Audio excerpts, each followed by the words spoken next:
All right.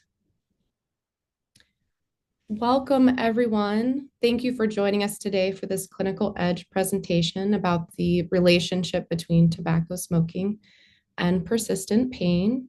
We will go ahead and get started. First, my name is Eleni Romano, and I am a board-certified clinical health psychologist and assistant professor with the Behavioral Health and Wellness Program at the University of Colorado School of Medicine, Department of Psychiatry. I came to the behavioral health and wellness program after 12 years of clinical practice in medical settings. I specialized in working with persistent pain and tobacco use, but these started as somewhat separate interests until I started to notice that these two concerns are closely linked. And sure enough, there is a growing body of evidence that has clinical relevance, and we're going to talk about that here today. I do not have any disclosures or conflicts of interest to report. I would like to note that any opinions are my own and not necessarily representative of the Behavioral Health and Wellness Program as a whole or the University of Colorado. Briefly, we'll review the relationship between tobacco smoking and persistent pain, identify unique barriers to tobacco treatment in this population, and discuss best practices for integrating tobacco and pain treatment. I should have time to answer questions at the end, but please feel free to put any questions in the chat. One of my colleagues may respond to some of those questions, but we'll also have time to respond to those questions at the very end. I'd like to start with the case example, and we'll refer back to this case throughout the presentation. So we'll call this person Mel. Mel is a 75-year-old white cisgender single retired male who's referred to an outpatient pain program for chronic low back pain. He's currently using 50 oral morphine equivalent of oxycodone and duloxetine, otherwise known as Cymbalta, to manage his pain. He reports his pain interferes with his physical activity, spending time outside his home, and his mood. He reports symptoms of major depressive disorder and tobacco use disorder. His primary coping strategies for managing his pain are avoidance of activities and smoking cigarettes. He smokes 1 pack a day, and he'd like to quit, which he's rated as 8 out of 10 important on a scale from 0 to 10, but has low confidence in his ability to quit, which he rated as a 2 out of 10. He's tried nicotine patches in the past and does not believe they were effective. He stopped smoking for 1 week while hospitalized after a fall, but otherwise doesn't have any other periods of being tobacco free. And so we will come back to this example throughout the presentation. But first, let's talk a little bit about pain, tobacco use, and how these two challenges are related. First, our understanding of pain has really evolved throughout the years as our science and practice has gotten better and better. But there is a theory that sort of started us on a path called the specificity theory. This is what we consider an outdated model of pain. But very simply speaking, what this model suggested is that we have a pain pathway that communicates a signal of pain to our pain center in the brain, and no other factors impact pain. And essentially, what it means is the amount of pain we experience is the amount of damage we have in our body. This also fits in with the mind body dualism, this idea that our brain and body are very disconnected. This theory sort of persists in lay understanding of pain. It actually shows up a little bit in clinical practice too. So, for example, it's not uncommon for someone with debilitating pain to say, "Oh, I went to one of my doctors and I had an X-ray or MRI, and they showed me that they told me that there wasn't anything that they could see that could explain my pain." And oftentimes people sort of walk away this idea that, well, that must mean that they think pain is in my head, that these people oftentimes feel poorly misunderstood, that their experience has been sort of minimized. They might feel demoralized, and then they might continue to seek medical answers or solutions that might not be available. And so this theory has been replaced, which our current understanding is something we call the neuromatrix theory of pain.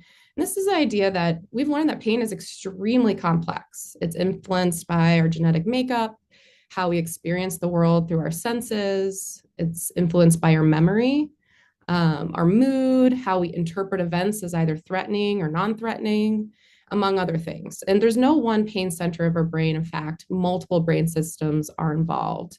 And when we think about this, pain is really an output of the brain. It's not an input of the brain, but simply an output of the brain, and this is instantaneous. According to this theory, we have like a unique neurosignature made up of these complex mechanisms. And that means every person's pain is very unique and personal to them. And we've also learned that our brain changes over time to help protect us. And so, a very helpful way of thinking about pain is that pain is a signal of threat. So, for example, if I were to put my hand on a hot stove, I would have to know to take it off the stove. What would happen is that there would be sensory information in my periphery that gets triggered and it communicates a message up the spinal cord, causing changes at places like the dorsal horn, goes to the brain and to multiple different places like our learning and memory, our frontal cortex, our somatosensory cortex, among other places. And it determines how threatening this information is. And the amount of pain is a little bit more like an output based on how threatening our brain interprets that information. And then I know to pull my hand away. So that is our pain system working really well for us. That's what it's there for. But it gets more complex when pain persists beyond when an injury heals, or pain just shows up without a known explanation, or we can't like see the reason on a set of images. And this can in part be attributed to neuroplasticity. And we know that the brain and nervous system changes itself over time. And in this case, our brain, in an effort to change itself to protect us, it might become more and more sensitized to pain, creating more of a pain output. I think of it like, and I explain this to clients I work with, I think of it like a car alarm that doesn't stop going off despite the fact that someone's not trying to break in. So here's the good news about neuroplasticity is that even though our brain can sort of beget pain over time, we can train our system away from pain as well.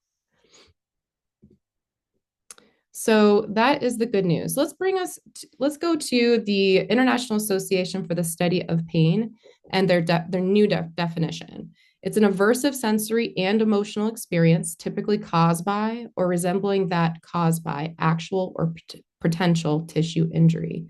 And they highlight the importance of pain and our emotional experience as being very closely connected, and that pain cannot be reduced to purely an exchange of our sensory pathways, and that pain is a very subjective and real experience. So no matter what, a person who shares that they're in pain, it is always real. We also, technically, chronic pain is defined as pain that lasts about 3 months or more by most definitions. And you might notice that I'm using the terms chronic and persistent pain somewhat interchangeably. The field is somewhat moving away from using the term chronic, although it's used quite a bit still, in part because the term chronic sort of over medicalizes what is actually a very complex biopsychosocial experience. So in experience and practice, when pain persists, it might come and go, but oftentimes people experience a baseline presence of pain with acute pain flares.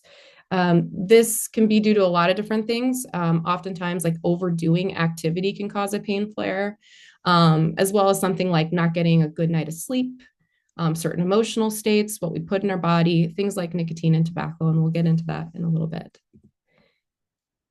So the biopsychosocial model of pain describes how biological, psychological, social, and cultural factors intersect to impact our health and well-being. And the way that we think about this, and we present this model to people we work with, the way we think about this is it's almost like a volume dial. Certain things that can turn up the volume on pain or turn down the volume on pain. So, for example, when we look at biological factors, things like damage to our tissues or nerves can turn up the volume on pain, but so can something like muscle tension that, let's say, tension in our back can cause additional compression onto our discs or our nerves. Taking substances can impact our dopamine system and therefore can impact our pain. That's something that can turn up the volume on pain. But something else that can turn down the volume on pain, for example, is relaxation, deep breathing, visual imagery, all things that can help our muscles relax, our brain and body relax. That can turn down the volume on pain. When we look at psychological factors, things like negative mood states like depression, anxiety, anger can turn up the volume on pain. Thoughts like, being afraid of movement or having a lot of anticipation about pain can turn up the volume on pain. But positive emotions like, enjoying yourself in an activity or gentle movement or exercise, these are all things that can turn down the volume on pain.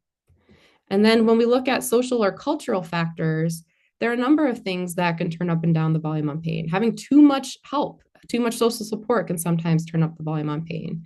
But having adequate and appropriate social support certainly can turn down the volume on pain. The context of the situation really matters too. So, for example, pain that is secondary to religious or cultural practice, like a piercing or a tattoo, that is not considered necessarily a threatening experience. And the brain might not have as strong of an output.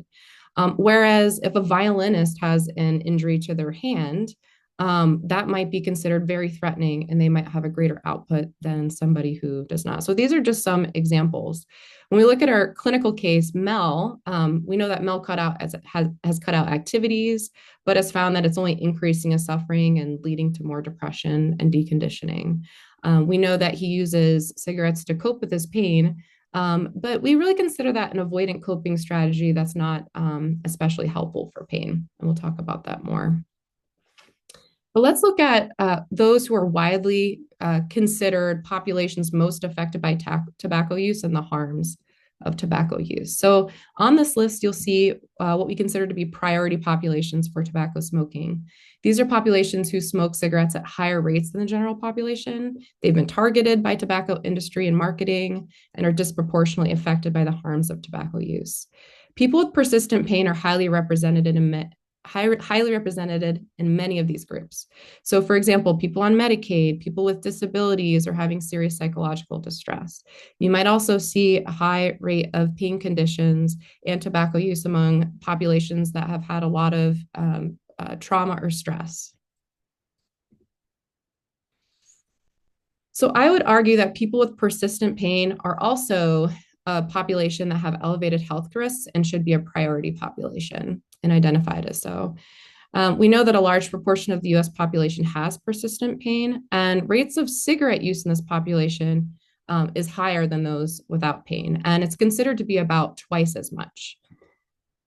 You'll see wide ranges of estimates. Like here, we see 24 to 68%. That really depends on who you're asking and how you're measuring it. For example, someone who's presenting to a pain management program might have higher rates of cigarette use than not.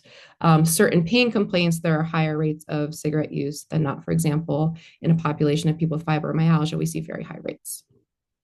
So we know that there are unique barriers to being tobacco free. You might notice that I'm mostly talking about cigarette smoking. That's because that's where most of the literature is. But there is some recent data that shows that we also see higher rates of use of, for example, electronic nicotine delivery systems and vaping and other nicotine-based products in this population as well. So our research shows that people with persistent pain are not only more likely to use tobacco, but they often experience heavier nicotine dependence, lower confidence to quit, and are less likely to initiate a quit attempt or successfully quit than people who do not have pain.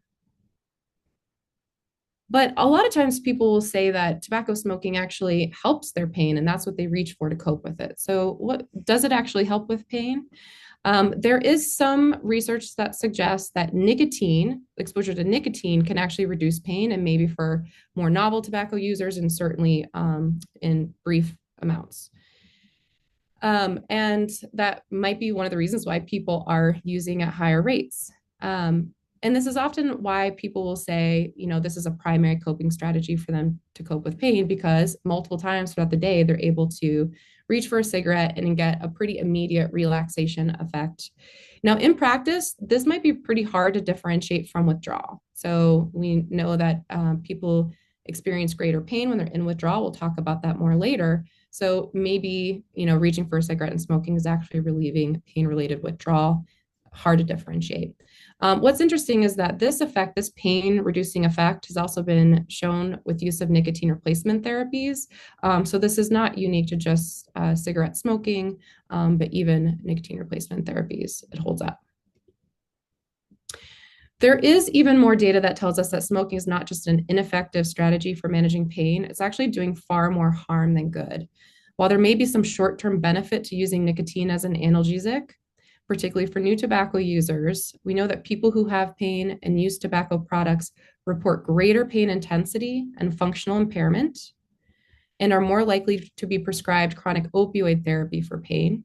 And we also know that they need a higher dose of opioids for post-surgical care or for their chronic pain management.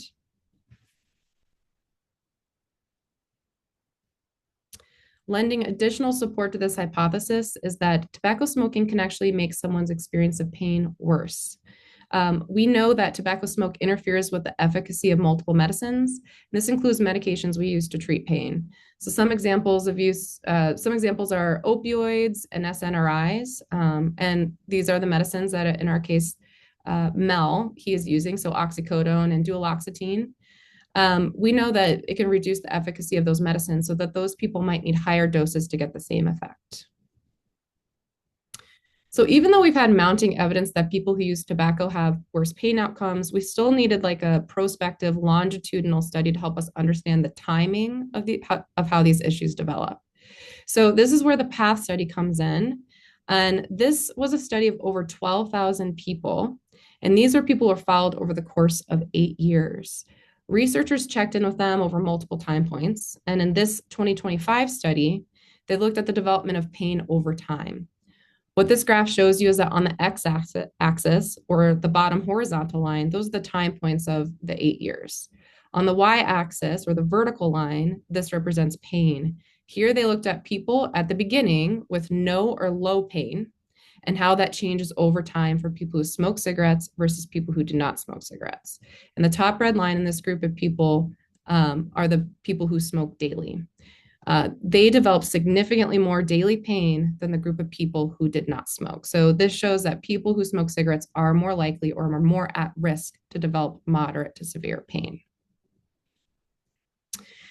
They looked at this data in a different way. And what you see here is how people who have moderate to severe pain are more likely to initiate tobacco smoking. So in this graph, same x-axis time, and on the horizontal axis, it shows the incidence of daily smoking.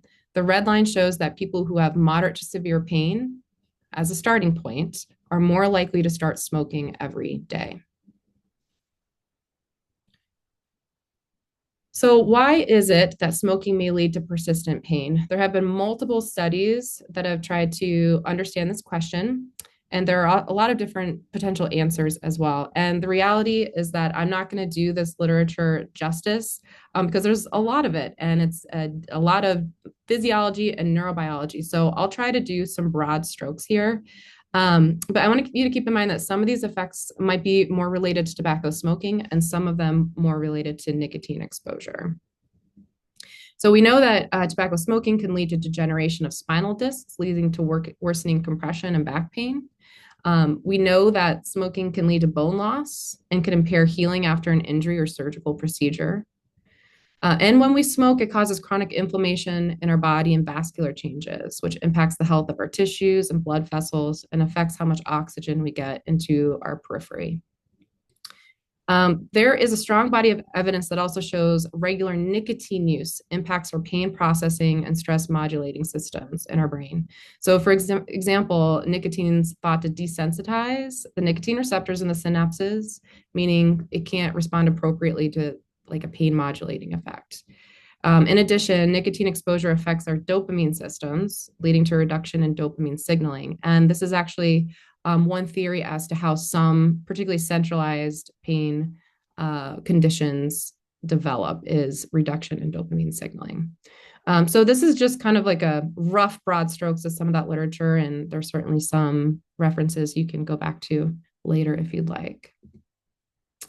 So what all this data is telling us is that there is a positive feedback loop between tobacco smoking and pain. So tobacco smoking can lead to the onset, development, and severity of pain, and people tend to smoke in response to their painful conditions, which leads to greater tobacco dependence and pain over time. And it's just this feed forward cycle that is pretty difficult to break.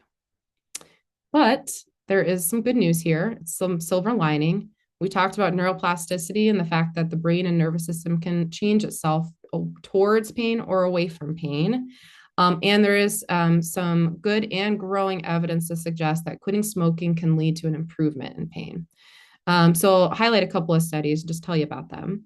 So in one, for people who sought treatment in a pain program, people who quit smoking in this pain program had greater improvement in their pain than those who kept smoking during the pain program. And in fact, the people who continued to smoke didn't get any benefit from the pain program at all.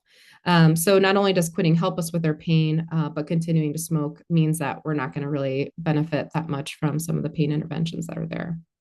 In another study, this is an observational study with veterans, people who had severe pain specifically, who quit smoking, saw a significant and sustained reduction in pain levels after the 12-month study period.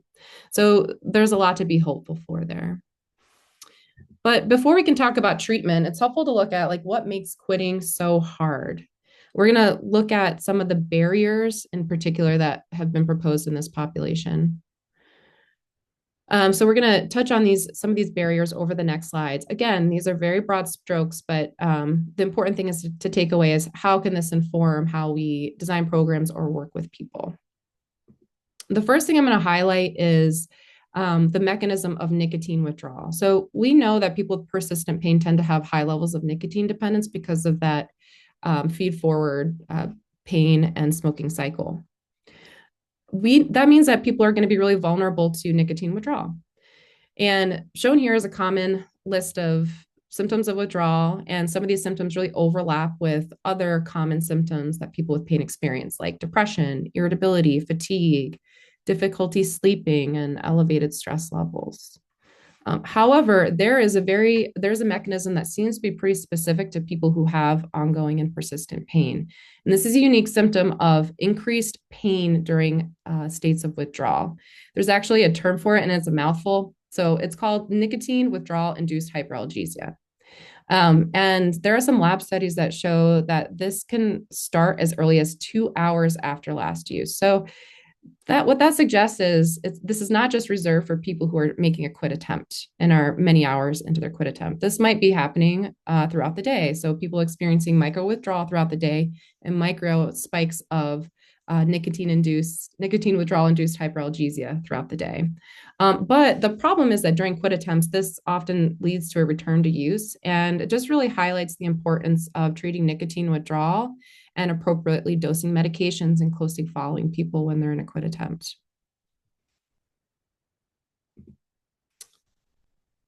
Okay, and that brings us to another mechanism, which is the belief that smoking will relieve pain. This is shown in research to lead to urges and behavior, smoking urges and behavior. And I am going to call this the pain relief belief because that's just a lot easier. But the issue is that when people reach for a cigarette over and over and over again, and they continue to develop a belief that smoking a cigarette is going to relieve pain, it tends to get in the way of people learning other healthy coping strategies to manage pain. And what we do know in the pain management world is that successful pain management for most people means having a lot of different tools in your toolbox, lots of different healthy and adaptive coping strategies. And in the pain world, we often differentiate between active strategies for coping versus passive strategies. So some of the strategies we know that help train our brain away from pain are things like gentle paced movement, physical therapy, relaxation, mindfulness, or visual imagery training. Those are all active strategies that can be really helpful, as an example. Passive strategies like reaching for a substance or avoiding activities, they might help pain in the moment, but they certainly do not help people recover from pain in the long run. So one of the things we want to be able to do is intervene on that pain relief belief. And the good news is we'll talk about this a little bit more later in the treatment section, but interventions that challenge the expectation that smoking can relieve pain can lead to a reduction in smoking urges and behavior and increased motivation for treatment. We're going to move on to another proposed mechanism, and this is trauma and negative mood states. So we know that there's a high prevalence of traumatic experience and behavioral health conditions and symptoms in people who have persistent pain. Just to highlight one recent study in a large population-based study in the US. Rates of anxiety and depression were 5 times higher for people with pain than people who did not have pain. And you're going to see a wide range of reported symptoms depending on how you're measuring. But another way to look at this is that 56% of the people who reported anxiety and depression symptoms also reported having pain. So for those out there who work closely with behavioral health populations, a huge proportion of these people are going to have persistent pain.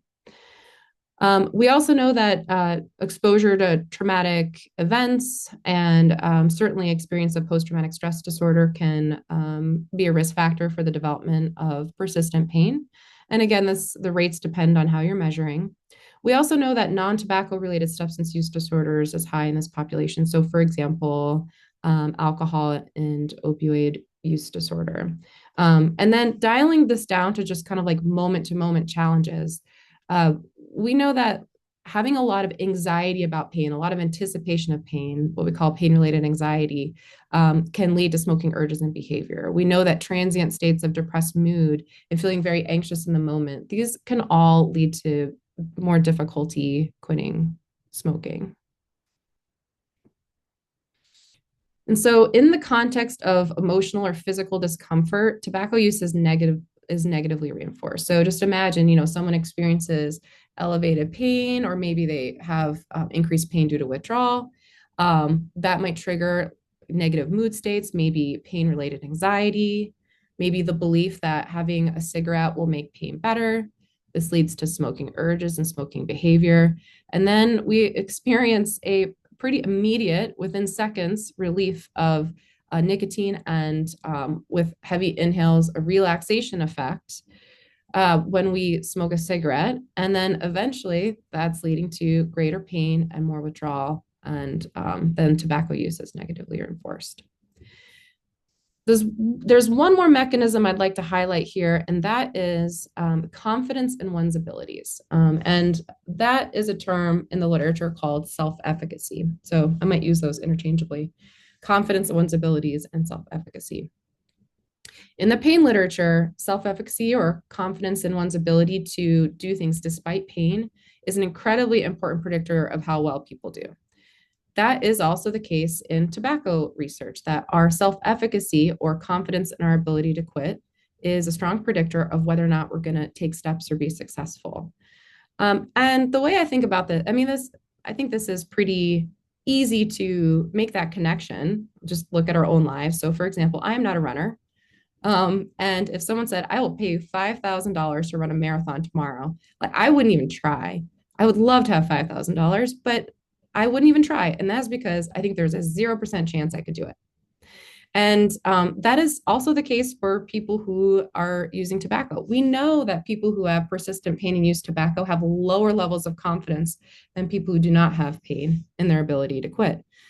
So this is an important thing we need to keep an eye on. We need to work on in our programming and also in our interventions to work with people.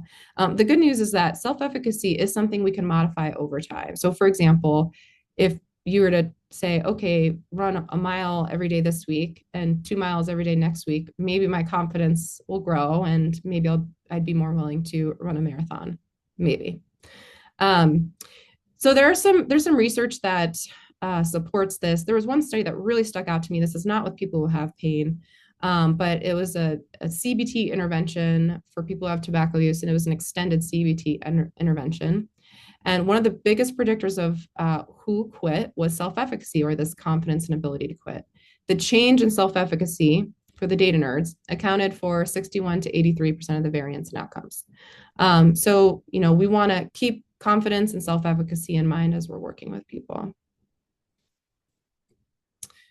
All right, so let's move on to some treatment recommendations. First, we're going to start with some just general tobacco treatment recommendations. This may be a review for a lot of people here, but our components of tobacco treatment, we want to make sure we're offering both medications and behavioral counseling to address the physiological and behavioral components of tobacco use disorder. And we're going to talk a little bit about dose. And this is the clinical practice guidelines for treatment dose. So, yes, we want to offer medications and counseling. We'll talk about medications in a few slides. So, I'm going to talk a little bit about dose of behavioral counseling. The number of treatment sessions that's recommended is at least 4 sessions, and with greater efficacy, the more sessions you have. And then there's some recommendations around session length. So there's some evidence that supports minimal interventions, even just a few minutes, with greater efficacy for higher intensity interventions, so like greater than 10 minutes. I think this is really hopeful because for those that don't necessarily work in a purely tobacco treatment setting, what this suggests is that people can, depending on your setting, pretty easily incorporate at least some tobacco interventions in the work you're doing with related conditions. So, maybe that's the behavioral health provider treating someone's depression in a primary care clinic, or maybe it's in a substance use disorder program addressing someone's alcohol or substance use. In fact, there's evidence that shows that incorporating tobacco treatment actually improves quit rates for both of those issues. In a pain context, this really lends support to integrating tobacco treatment into pain interventions as well. Also, something to keep in mind is that it's possible that people with persistent pain or the people that you or your organizations are working with, they might need a higher dose of intervention. So more touches, more time.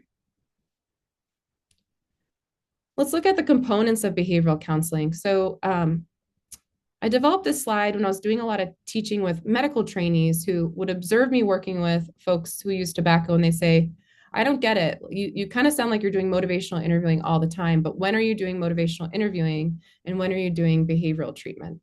And so I think it's helpful to differentiate when we want to lean into our motivational interviewing a little bit more and when we want to lean into our behavioral interventions a little bit more, because we use both. So motivational interviewing is a method of guiding people towards change by eliciting their own motivation. And advanced practitioners for motivational interviewing will tell you that like they're probably always wearing their motivational interviewing hat. That's why it sounds like they're doing MI probably all the time. And that is because we think of it as a conversation style. However, it's helpful to also think of it as an intervention for ambivalence or feeling stuck. So this is where we really want to focus on, some of those motivational interviewing skills. Our behavioral therapy strategies like, working to build confidence, modifying unhelpful thoughts, coming up with alternative coping strategies, things like that, coming up with a plan to help people reduce their tobacco use or set a quit date, whatever those things are, we want to lean into that more when people are ready to take steps. So again, this is how I sort of differentiate this for me and when I'm teaching. The risk is if we try to lean heavily into our behavioral therapy strategies when people aren't quite ready, we hold the risk of putting people on their heels and actually moving people away from readiness rather than towards it. Let's look at our pain-specific treatment recommendations and specifically some strategies to enhance motivation for tobacco treatment.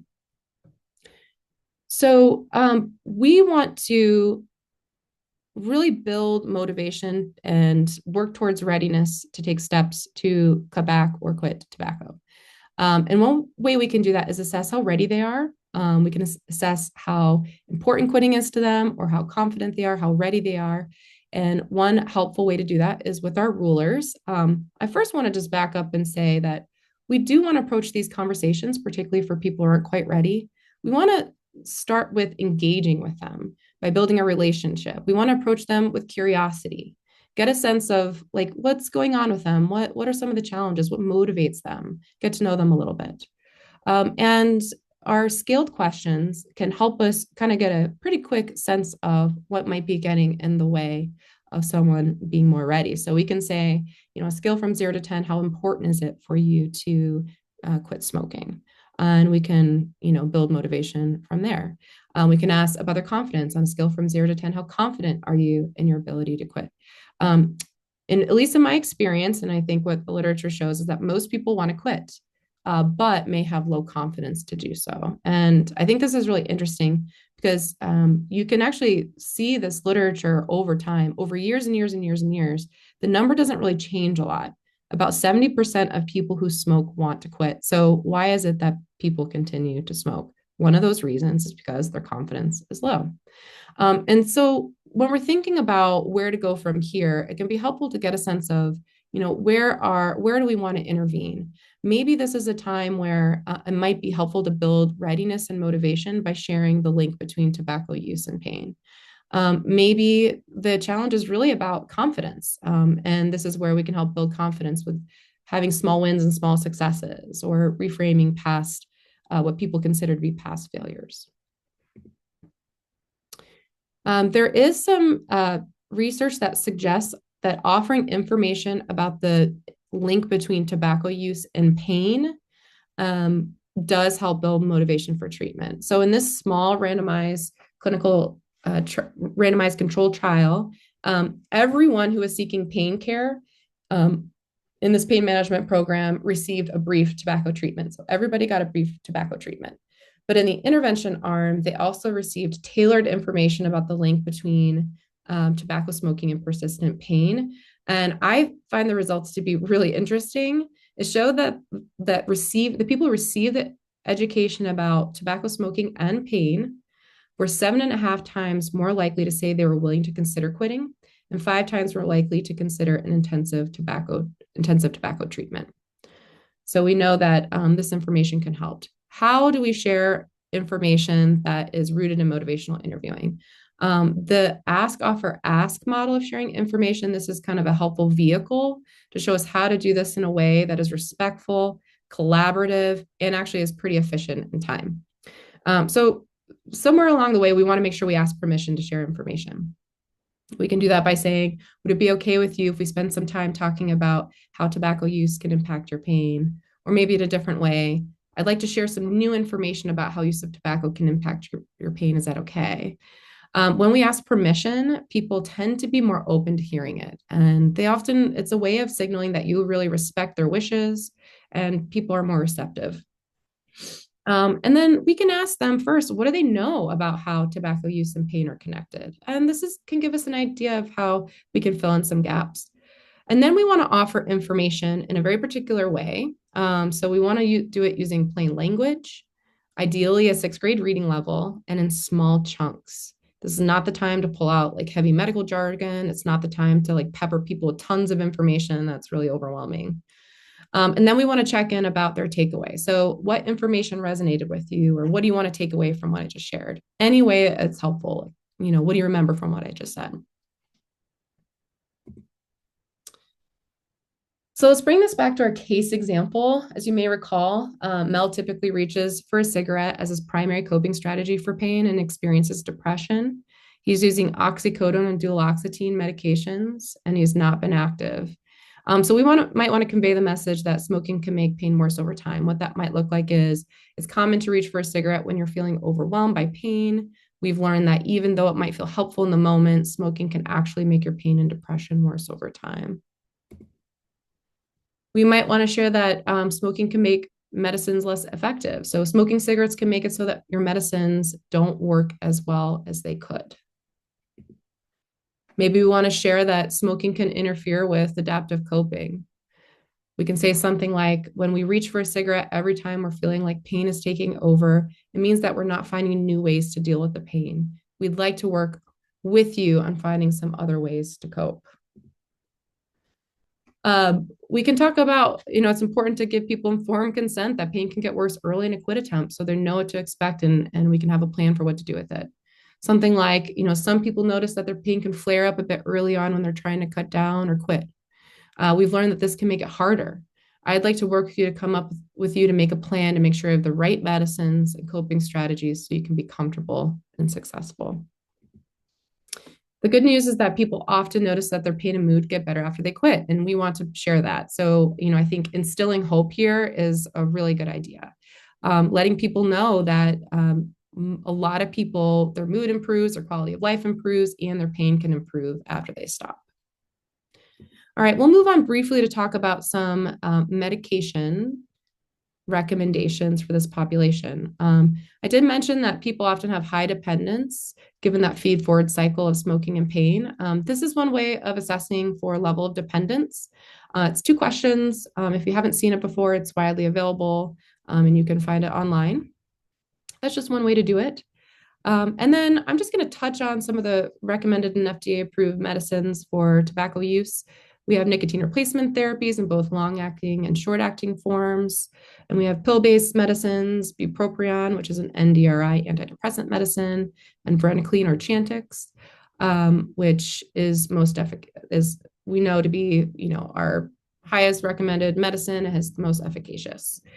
And then we know that combination therapies are better than monotherapies. So that looks like nicotine replacement therapy long acting like the patch, plus a short acting like the lozenge or gum, or bupropion plus nicotine replacement therapy. And then even though it's not FDA approved, there is some evidence that suggests varenicline or Chantix plus nicotine replacement therapy might have some benefit as well. And that's recommended by some groups like the American Thoracic Society. So a couple of things to consider. Medications have the potential to treat that increased pain during withdrawal. And this is why it's so important to make sure we're appropriately treating the level of nicotine dependence a person has and following them closely. And even though this is like very preliminary evidence, there are some mouse studies that show that varenicline reduced pain due to opioid withdrawal, suggesting that there might be some additional benefit in this population. I want to point out that underdosing is often common. And even though sometimes that underdosing looks like, someone smoking a pack a day and they walk away with a patch only, actually what this really looks like is that oftentimes people end up taking far less medicine than they probably should. So looking at, for example, nicotine replacement therapy, it's not uncommon for people to say, I'm using only 1, 2, or 3 lozenges a day when they're prescribed much more, yet they continue to have urges. And I just like to present this to people and say, hey, you take this antihypertensive medicine, and in order to work, wouldn't you think you'd need to take the whole pill for it to work? And they say yes. Imagine only taking a small fraction of that pill. That's probably not going to do what it needs to do. Think about your nicotine replacement therapy as a medicine, and we need to try to take the appropriate dose. We also want to monitor withdrawal symptoms early in a quit attempt for everyone, but especially for this population. That includes monitoring for mood and adjusting as needed. And then there is some evidence to suggest varenicline actually might ease opioid withdrawal. I don't think it's a FDA treatment for opioid use disorder, but there are some studies that show that varenicline can actually ease those opioid withdrawal symptoms. And that makes sense if you know the neurobiology of this. Nicotine receptors play a role in opioid dependence, and it makes sense. So for people who, let's say they're pursuing pain treatment, and that includes reducing their opioid use, and they're trying to quit smoking, this hopefully will rise to someone's mind. And then finally, let's talk about some treatment recommendations for this population. I really want to emphasize and highlight the importance of co-treatment. And we want to make sure we're integrating treatments for tobacco into therapies for other pain or behavioral health conditions. And the evidence for this is really growing, that these are populations who might need a particular kind of support, and that is make sure that we're addressing both sides of that. So that might look like integrating tobacco treatment into a pain management program or a behavioral health program, as we talked about. But that also can mean integrating pain education and brief interventions into tobacco treatment. There's a study that looks at integrating pain and tobacco treatment. So this was a pilot randomized controlled trial of a CBT-based tobacco treatment that was integrated into a 3-week intensive outpatient program. And for those who are familiar what an intensive outpatient pain program is, usually what that looks like is several days a week or more, several hours a day, where they're doing things like physical therapy, working with a psychologist, and a medical provider to optimize their pain plan. So it's definitely a gold standard treatment for pain. So for these people, there were significant differences in cessation rates for the people who received the tobacco treatment versus those who did not. So it was effective in treating tobacco use. The self-efficacy for cessation was higher in the intervention group. So we can imagine that, possibly increases in self-efficacy helped with that. And I think this is really interesting, but a greater proportion of those in the intervention group completed the outpatient pain program. So not only were people able to be successful treating their tobacco use, but they actually were more successful completing their pain program when they did it. Let's look at some specific components of integrating tobacco and pain treatment. There are a lot of strategies that overlap between tobacco treatment and pain, and tailoring them to address both can be really useful. So self-monitoring is one of those things. It's a very common component in tobacco treatment, monitoring our tobacco use throughout the day to increase awareness of urges and to start developing a plan around them. Encouraging people to also track their pain and negative mood states as they're self-monitoring can be helpful. So let's look at, in the case of Mel at the bottom, this is a tracker. Mel was driving somewhere, was alone, experienced a lot of stress due to traffic, and then had a pain flare and experienced an urge level of a 3 out of 3. We can use cognitive restructuring, and that looks like identifying and modifying unhelpful or distorted beliefs. We'll look at that a little bit in the next slide. It also looks like coping skills training. So it's very difficult to take away a primary coping strategy for pain without replacing it with something else or other things. So in addition to reducing tobacco, we want to practice healthy coping strategies like, for example, things that help with tobacco and pain, relaxation training, visual imagery, mindfulness-based relaxation. Maybe that means urge surfing, or maybe it means reaching out to social supports. We also want to attend to building self-efficacy. We talked about this a little bit, but I can't emphasize enough the importance of building self-efficacy with small wins over time, reframing past failures as partial successes. So saying to people who are frustrated by a 3-week quit attempt that led to a return to use, saying, wow, you're able to make it 3 weeks. How are you able to do that? Tell me about how you're able to do that. And then instilling hope that, we learn from every quit attempt. It informs the next time, and we're one step closer to the quit attempt that really sticks. And let's look at the cognitive behavioral model of chronic pain that's in the upper right-hand corner. This really highlights the interconnectedness between pain, emotions, thoughts, and behavior. We can kind of walk people through this model. And as we're helping them identify unhelpful thoughts using a thought record, this is one that I borrowed from the cognitive behavioral therapy for chronic pain model that the VA has. So for example, with Mel working with his therapist, he identified that, yes, I quit yesterday, but woke up with a pain flare. He noticed and identified an automatic negative thought, which is, I can't handle this pain.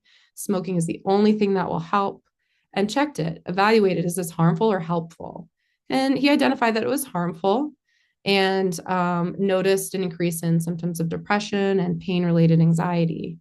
And then with the help of his therapist, was able to identify a more positive balance statement that was rooted in what they've been working on, and looked something like, I've had pain flares in the past and I've gotten through them. I've learned new ways to cope. So with all that said, just lead us to a couple of final pearls. One, people with persistent pain are vulnerable to the harms of tobacco. And tobacco use is prevalent for people with persistent pain. And we know that this can increase pain and lead to more functional disability. It's helpful to tailor education to enhance motivation and confidence to quit. So talking about that link between pain and tobacco use. And we want to make sure we're addressing the cognitive and affective mechanisms. So the mood states are thoughts that can get in the way. We want to replace smoking behavior with adaptive pain coping strategies and tobacco treatment strategies. And then finally, we want to really plan for higher doses of treatment. And when I mean higher doses of treatment, I mean adequately prescribing medicines or planning for medicines and having the appropriate level of intensity of counseling. And so with that, I come to our questions and comments. We can take a look at any comments in the chat if they come up, and we can certainly wait for that.